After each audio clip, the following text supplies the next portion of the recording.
오늘 하나님께서 우리에게 주시는 말씀은 에스겔 33장 1절에서 9절까지의 말씀입니다.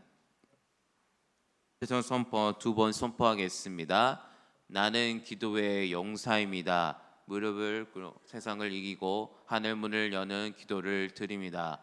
나는 기도의 용사입니다. 무릎으로 세상을 이기고 하늘 문을 여는 기도를 드립니다. 아멘. 한 마을에 오래된 댐이 있었습니다.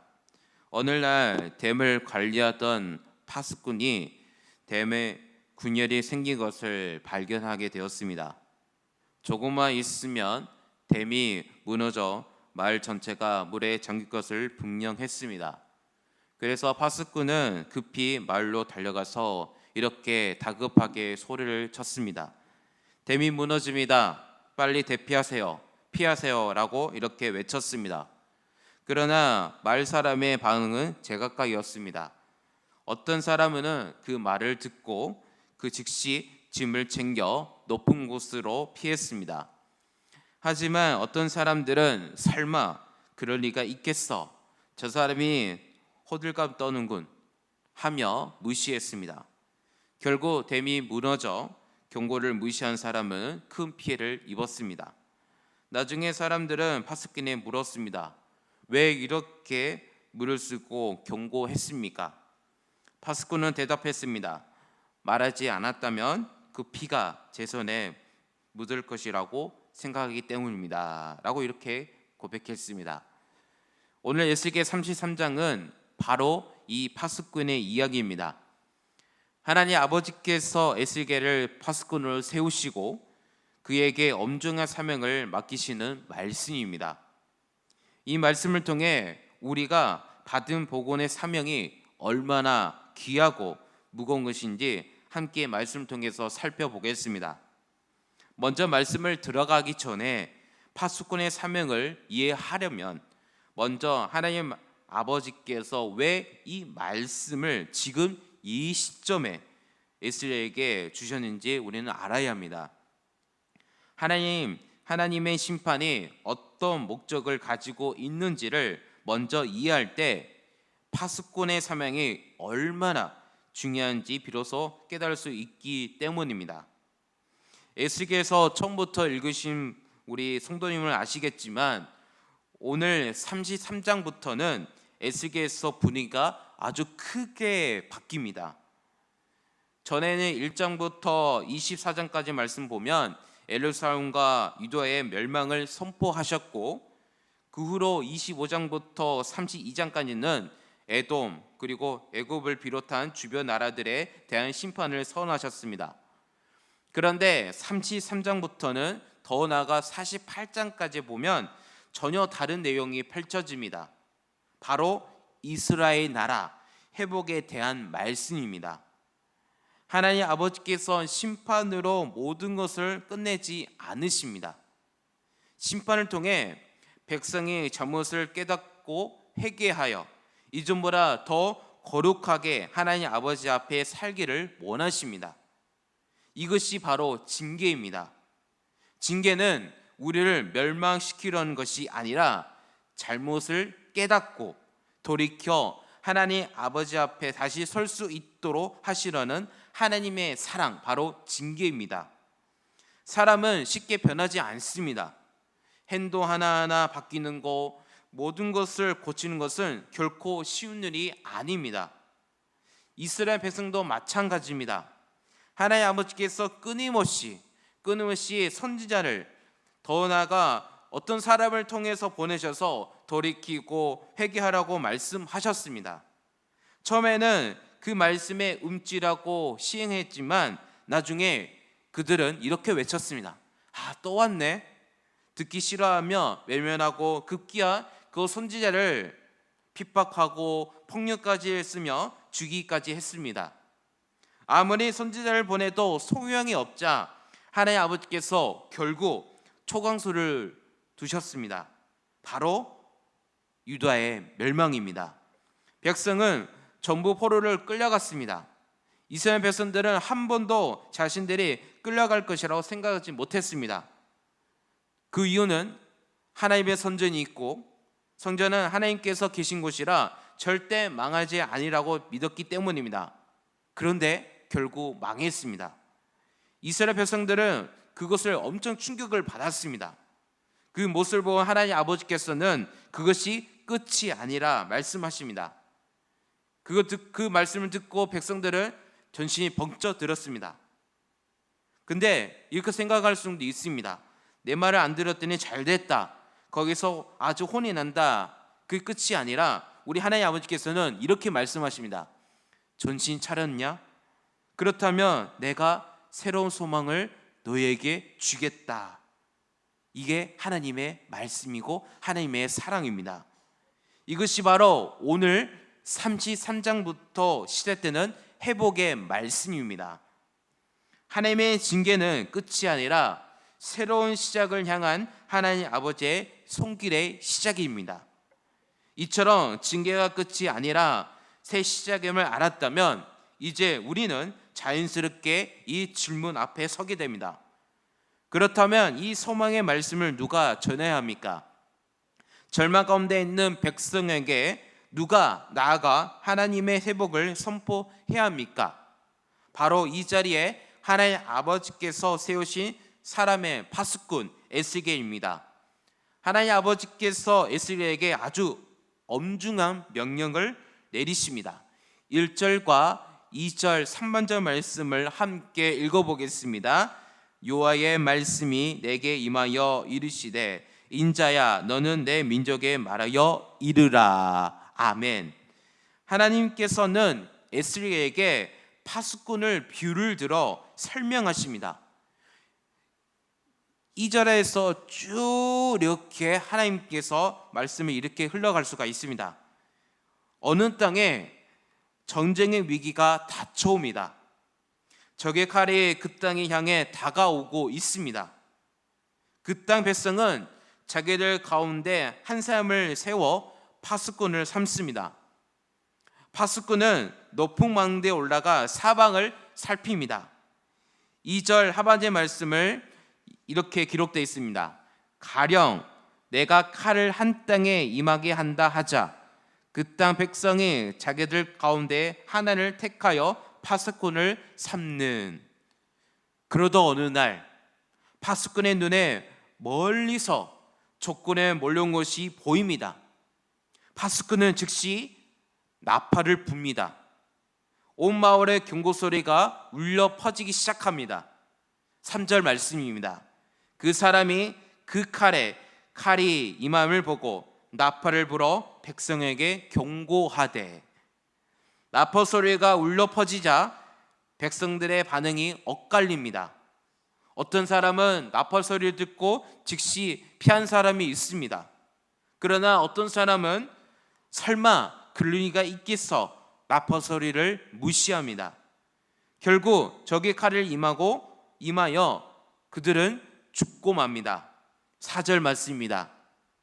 그들이 나팔 소리를 듣고도 전신 차리지 아니하므로 그 임하는 칼에 제거함을 당하며 그 피가 자기의 머리로 돌아갈 것이니라. 이 사람의 죽음은 누구의 책임입니까? 파수꾼은 분명히 나팔 소리를 불었습니다. 경고했습니다. 경고는 충분했습니다. 그러므로 그 책임은 경고를 듣고도 무시한 그 사람의 자신에게 돌아갑니다. 5절 말씀입니다. 그가 경고를 받았던들 자기 생명을 보존하였을 것이나 나팔 소리를 듣고도 경고를 받지 아니하였으니 그 피가 자기에게로 돌아가리라. 아멘. 5절 말씀에 보니까 마지막 부분에 이렇게 기록되어 있습니다. 그 피가 자기에게로 돌아가리라 라고 이렇게 말씀이 기록되어 있습니다. 이 말씀은 그 생명에 대한 책임이 자기에게 있다는 뜻을 말합니다. 들어야 할 말씀을 듣고도 회개하지 않고 무심히 있다가 심판이 임하며 그 책임은 자신에게 있다는 것을 말합니다. 파수꾼은 자기의 사명을 다했습니다. 최선을 다했습니다. 그것으로 충분했습니다. 그러나 이 얘기는 여기서 끝나지 않습니다.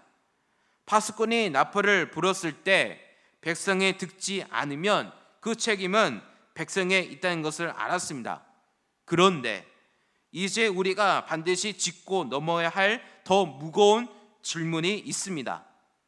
만약 파수꾼이 처음부터 나팔을 불지 않았다면 어떻게 될까요? 경고할 수 있었는데 침묵했다면 그 책임은 누구에게 돌아갑니까? 바로 이 지점에서 하나님 아버지께서 훨씬 더 엄중한 말씀하십니다. 6절 말씀을 함께 읽어보겠습니다. 그러나 칼이 임한을 파수꾼이 보고도 나팔을 불지 아니하여 백성에게 경고하지 아니하므로 그 중에 한 사람이 그 임하는 칼에 제거당하며 그는 자기의 죄악으로 말미암아 제거되거니와 그 죄는 내가 파수꾼의 손에서 찾으니라. 아멘.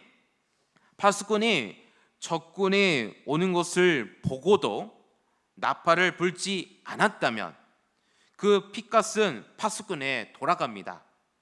경고할 기회가 있었는데 침묵했기 때문입니다. 우리는 때로는 이런 마음을 들 때가 있습니다. 요나처럼 저 사람들을 무서워 내가 한마디 하면 가만두지 않을 거야 하거나, 반대로 저 얄미운 사람은 그냥 망해도 싸, 내가 왜 복음을 전해야 하는 마음이 닫을 때가 있습니다. 그러나 하나님께서는 분명히 말씀하십니다. 8절 말씀을 한번 읽어주시길 바랍니다. 시작.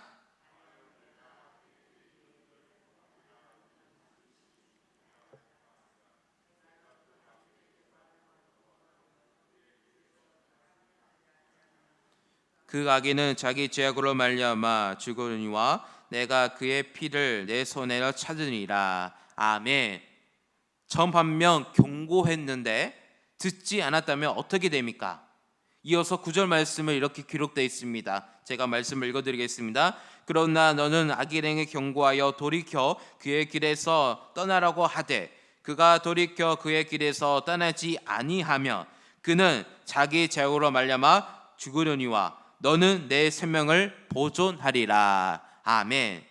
경고했음에도 듣지 않으면 그 책임은 그 사람에게 있습니다. 그러나 경고하지 않고 침묵했다면 그 빚값은 침묵한 자에게 돌아옵니다. 침묵은 때론 죄가 됩니다. 말할 수 있었는데 말하지 않는 것, 전할 수 있었는데 전하지 않는 것은 그것이 하나님 아버지 앞에 책임이 된다는 것을 오늘 말씀은 우리에게 분명히 가르쳐 줍니다. 침묵이 죄가 된다는 것을 알았다면 이제 우리는 한 걸음 더 나갈 수가 있습니다. 그렇다면 우리는 어떻게 이 사명을 감당해야 합니까? 두렵고 부족하게 느껴지는 우리는 어떻게 파수꾼의 자리에 설 수 있습니까? 이 질문 앞에 답하기 위해 예수님과 사도 바울의 삶을 바라보아야 합니다. 예수님께서 예루살렘과 갈릴리에서 수많은 사람에게 복음을 전하셨습니다. 심도 없이 지칠 정도로 사역하셨고 이 마을 저 마을 다니면서 밤새도록 찾아오는 사람을 외면하지 않으시고 말씀을 전하셨습니다. 심지어 자신을 죽이려 했던 바리새인 서기관들에게 끝까지 말씀을 전하셨습니다. 그 말씀을 전한 이유 단 하나입니다. 모든 사람에게 생명의 말씀, 복음을 들을 기회를 주시기 원하셨기 때문입니다. 사도 바울도 마찬가지입니다. 사도 바울도 에베소서 교회 장로들에게 증언합니다. 사도행전 20장 말씀에 보면 사도 바울은 하나님의 아버지의 말씀을 가감없이 전하기에 깨끗하고 말합니다. 만약 전하지 않고 떠났다면 그 핏값은 자신에게 돌아왔을 것입니다. 복음을 전하다가 거절당하는 들었습니까? 그러나 중요한 것은 거절당하느냐 아니라 생명의 말씀을 가진 자로서 최선을 다하냐 하는 것입니다. 들은 것 같은 사람이 오히려 안 듣고 전혀 안 들을 것 같은 사람이 오히려 돌아온 경우가 있습니다. 이것은 우리 여름 수련회, 여름 성경학교를 바라볼 수가 있습니다. 모든 아이들이 그 말씀을 안 듣는 것처럼 보이지만 한때는 어느 때 그 아이들이 성령에게서 임하여서 그 아이들이 은혜를 받아서 새롭게 변하는 것을 볼 수가 있습니다. 이게 파수꾼의 역할입니다. 하나님 뜻이 어디에 있는지 우리는 알 수가 없습니다. 때를 어느 때 우리는 잘 알 수가 없고 잘 모릅니다. 그렇지만 우리는 지치지 말고 꾸준히 복음을 증거하는 파수꾼이 되어야 합니다. 사랑하는 성도 여러분, 오늘 이 말씀은 에스겔만 향한 말씀이 아닙니다. 지금 이 자리 함께 하신 우리 모두를 향한 말씀입니다. 우리는 오늘 하루 각자의 삶에서 파수꾼의 삶을 살아갑니다. 오늘 기도를 마치고 돌아가면 우리의 곁에는 복음을 아직 듣지 못한 사람이 있습니다. 직장, 가족, 이웃 수도 있습니다. 거창한 말이 필요하지 전화도 안 해도 됩니다. 지난 말도 저는 예수님 믿으니까 너무 좋은데 선생님도 꼭 예수를 믿었으면 좋겠습니다. 부담하지 않고 복음을 전하는 우리 손도 되시기를 간절히 소망합니다. 이 말 한마디가 하나님 아버지께서 역사하십니다. 하나님 아버지께서 만나게 하시는 사람들에게 기회가 닿을 대로 복음을 전하는 신실한 파수꾼이 되시기를 예수 그리스도의 이름으로 축복합니다. 함께 말씀을 생각하면서 기도하겠습니다. 하나님 아버지, 오늘 가짜의 삶으로 돌아가는 우리 모두가 파수꾼을 기억하여 주시옵소서. 두려움으로 침묵하지 않게 하시고 우리 주변의 한 사람에게 생명의 복음을 전할 용기와 지혜를 허락하여 주시고 은혜로 오늘 하루가 보낼 수 있도록 성령 안에 인도해 주시라고 우리 다 함께 기도합시다. 또 기도하실 때 아픈 하늘 위해 기도합니다. 김봉장 권사님, 오기수 권사님, 최영 간사님, 김병태 집사님, 강호영 집사님, 한홍장 권사님, 윤모정 권사님, 박 부장님, 현노 아이를 위해 치료와 회복을 주시라고 아픈 하늘에 기도합시다. 오늘은 서만 요양원 김영 아동센터를 위해 기도한 날입니다. 이 기도를 가지고 함께 기도하겠습니다. 다 함께 기도하겠습니다. 하나님 아버지 감사합니다. 오늘도 참 귀한 날을 우리에게 허락해 주시고 이 말씀 통해서 많은 것을 우리에게 보여주셨습니다. 하나님, 우리가 그 많은 것을 보았지만 우리가 참 파수꾼의 삶을 살아가는 것을 오늘 말씀 통해서 보았습니다.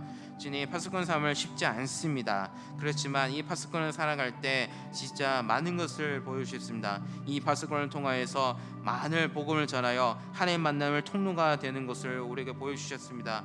주님, 우리가 파수꾼을 살아갈 때 우리가 부담하지 않고 전하는 사람, 우리 말씀을 전할 때 많은 사람들이 하나님 곁으로 가는 아주 은혜 통로 될 수 있도록 인도하여 주시옵소서.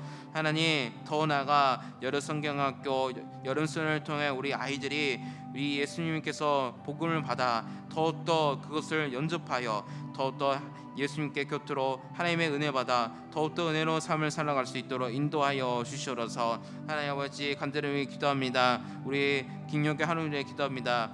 여라바 하나님께서 직접 찾아가서 머리부터 발끝까지 세포까지 피까지 안수하셔서 깨끗이 치료하여 주셔서 주님, 그들이 좌절하고 힘든 가운데 있습니다. 그들을 직접 찾아가서 위로해 주시고 이렇게 세워서 승리의 삶을 살아가는 우리 손도 될 수 있도록 인도하여 주셔서 하나님을 소망하여 김양 아동센터 외에 기도한 날입니다. 주님, 우리 소망하여 우리 어신상 가운데 그래서 더 기쁜 삶을 살 수 있도록 주님 충만한 시간 될 수 있도록 인도해 주시고 우리 아동센터는 우리 아이들이 그것을 통하여서 기쁨이 넘쳐나 그 비전을 찾고 더 나아가 그 아동센터를 통하여서 더욱더 그 좌절하고 힘든 가운데 있을까도 그 아동센터를 통해서 더 기쁨을 찾는 아동센터 될 수 있도록 인도하여 주셔서 주님 감사합니다. 오늘 이 아침에 나와 하나님 앞에 나와 기도로 하나님께 성전을 함께 올려드립니다.